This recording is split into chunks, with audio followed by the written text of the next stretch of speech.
What is up, everyone? JD here. I hope you're doing well today.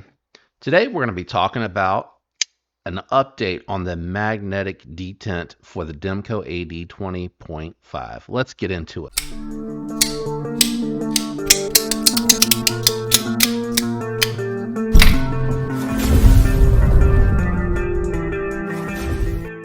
All right, I'm going to do my best today to kind of talk through all of this. Actually, as I'm talking, I realized I probably should have just broken these out of the case. I hope I'm pronouncing this correctly. This is coming from Saigon Kick 2018 over on Instagram. Again, he reached out to me, I think because he saw my reel on Instagram about the magnets that I had installed on my Demco 8020.5. And, you know, I was just curious to see how well it had worked. I had seen, I can't remember where I had seen. Oh, I saw on Knife Dope he had some installed on his Deca. I think it was his Hogue Deca. I know it was a crossbar lock, but I'm not 100% sure. But I had installed, just these magnets just to test to see if it made any difference. And when I first installed them, um, they weren't reaching over the blade far enough for the hollow grind on my knife. So they were really just kind of way down here. Actually, are these magnetic? I don't even know. I think these are just, yeah, they're magnets. So they were, that's not going to show you very well. Actually, it will. So they were kind of hitting right about there where I originally had mounted them. They weren't directly touching the blade, but they're, it's not enough of the surface for the magnet to kind of hit.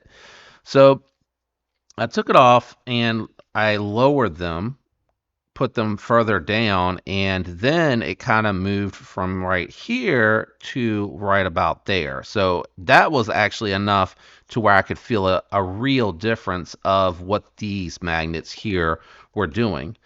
During that time, Saigon Kick 2018 reached out to me on Instagram, and he kind of talked to me a little bit about some of the knives that he had worked on and the magnets that he was using.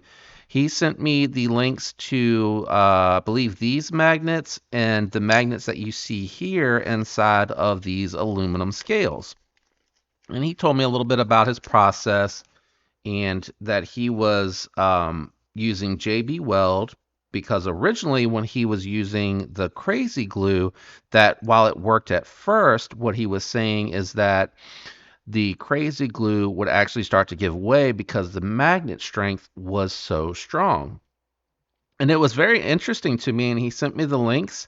And as we continue to talk, he was willing. He shared that he was willing to send along a couple of his examples and his setup. So the rubber feet here, just really quick, he uses the rubber feet here in case the blade walks, so that it doesn't make direct contact. The blade doesn't make direct contact with the magnet and affect the finish. And he even said that long term, and I don't think he has the rubber feet on these examples that I can see. No. Um, that he has never had the issue with the blade walking long as the pivot's locked in tight. And the short amount of time that I had the other magnets on there, and the length of time I've had the Demco 20.5 for over a year, almost 2 years, I've never had it walk. But the magnets pulling on the blade, it could cause it to walk. But these weaker magnets on there, I never had that issue. He sent some magnets, this size. I'll do my best to try to put the image up on the screen. I can't remember off the top of my head the number for those magnets, but I'll set them out there. What I decided to do, I already have the video of the installation process that I did. The very straightforward, more easy installation process is out there. I'll link that so that you guys can check that out. I didn't think before I started recording this to ask Saigon Kick if he has a video out there of his process. That probably would be really helpful for people that are more interested in what he has done. So the magnets, and I wish I would have thought about this. The magnets are very, very thin, and you might have to check the unboxing to see how thin they are, but they're so thin that you almost cannot see them installed on my knife. I'm looking at mine at this moment. Um, they sit almost perfectly. I mean, they're ever so slightly proud above the liners here in my knife. I went ahead and tried to install them with the crazy glue, and he roughed them up before I got them. He roughed up the contact side so that they have a better contact surface. They're not completely smooth. They're kind of grippy. He roughed them up. I wanted to go ahead and just try with Loctite super glue just to see how it'll perform because the feedback he gave me, everything that he had talked about was on the factory flat grind, not the BGM regrind. This is hollow ground, and I do want to get into this, but there is a difference on what I'm feeling as far as the magnet's strength on the hollow grind because the blade is so much of the blade surface has been removed that it is actually further away from the magnets when you look at the two of them. I'm going to do my best here to kind of line them up, but just so you can see how much surface was removed. The factory Demco 8020.5 over here is, I think this is the 3V variant. Nope, Austin A variant. Apologies. But just to kind of show you that the S35VN variant that I have over here on the right with the hollow grind, just how much material was actually moved away from the knife. So I am noticing a difference. One, these magnets are stronger and they also are larger, but truthfully on here it's still only going to catch from what I would say. I don't want to get this too close because he didn't want the surface ruined, but in the closed position you're talking about that much surface, and even from right here the magnet's not really pulling that much, and I know that that's probably hard to tell the distance, and I'm using my finger to kind of keep it, but I am all the way here and I'm not really feeling the magnet pull. And let me try doing it this way because that might be a better um, indicator for you. It's not pulling terribly. Now, you are closer here with it closed on the factory flat grind, and with the factory flat grind, it feels significantly more stout than it does on the hollow grind. And on the hollow grind, I almost feel like I could fail it. It's rolling because it's just got, I just put fresh lube on it. Yeah, I can definitely kick it out with a weak push, and the magnets are not going to be as good. These, on the other hand, and they're both are the liner version, is significant. Okay, I just failed it, but it was harder to get it to break. And I had to like feel the break and get rid of it. Let me try to put this numerically. On here, I would call it an 8 on the resistance that I'm meeting to pull it out. It is significant. On here with the hollow ground, I would call it a 6 to a 6.5. With these magnets, I would call that a 5. So the difference going from the weak magnets that I picked up on Amazon, just rare earth magnets. I don't remember which ones are which, to be honest with you, so I don't want to misstate on those magnets. Those were probably a 5. I would call this like a 6.5. So the glue might be okay on mine, but with this one, definitely an 8. It is very, very stout. I might even go 8.5. Oops. On his knives, the magnet pulled up on the blade there. Yeah, I would probably call these an 8.5. So on this particular one, it is the linerless version, and he nested these into the scales, and he did a really good job. It's a very clean install. They look like they are almost directly across from each other. They might be just a little bit off. It's not off by a lot, but it is very stout, and it is. This is you're not gonna fail these. Like I'm shaking the whole damn table trying to get it out. I can't get it out. Let me move his knife over here. Yeah, I can't get it to shake out. I have not tried mine. I let it cure for like an hour or two. I was like 2 hours actually because I went to help my niece move. Um, Open. So I installed them. I let them sit open with the scales, and I probably went overboard a little bit with the glue because as I'm looking in here, I can see just a little bit of the where the fumes probably rose up a little bit there. So I might need to take it apart and hit it with some rubbing alcohol and clean it. I tried to put a little bit more, but not so much that it came off. And the way that I did it is I installed the magnets first and then I let them cure and then I installed the liners, but it looks like the fumes maybe rose up. So I probably need to check those. It doesn't look like it got on the blade. Oh, maybe a little there.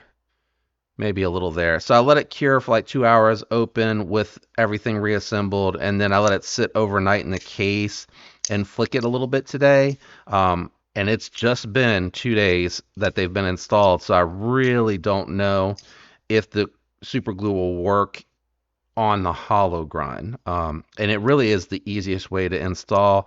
If you use his method, which is the JB Weld epoxy, you're going to have to let that cure for the recommended time that JB Weld suggests. I think he says he does a full 24-hour cure. And I don't think it really takes quite that long for JB Weld to cure. And the only reason I say that is because I've put depth finders and stuff like that on with the marine grade JB Weld, which is resistant to water and salt water and all that good stuff. I don't think it's a very long cure period for it, not 24 hours. And it holds. It holds. The way those boats take abuse when you install them on the hull like that, it really, really holds. It can take a ton of abuse. But I just want to check real quick. I feel like yeah, I can almost, yeah, I can get it to pop. It might not go all the way out because I can't get enough inertia, but I can get it going. And like I said, I did try that with his, and it's actually it's kind of hurting my wrist a little bit. So I hope that demonstrates a little bit of the difference. But the install work and everything from Saigon Kick is very, very well done. Really good quality on everything that he has done here. I couldn't tell with the aluminum scales, but it looks like it's just JB Welded. JB Weld on here on the aluminum scales. And it's a really good quality work, and for a full flat grind, you can see you can install it with the liners. You don't have to mill it down in there, and then with the linerless ones, you do want to mill it a little bit. And I tried looking at it closely. I couldn't tell, and I think he was saying that it's kind of close, which is why you probably have the bumpers here because they're not milled on this one. But this is going to take the liners. Uh, and actually, before I go, are the bumpers in here and I just can't see them because they're clear? No, no bumpers in here. I know he said that he's never had them walk on them, but they make a big, big difference. And again, I'll link them and everything like that. And again, I'll have his Instagram linked down below if you want to reach out and ask him any questions about this. I think he's done this for some folks with the channels. Oh, he does have some bumpers. He has the bumpers. I didn't notice that before. I'm just noticing it now.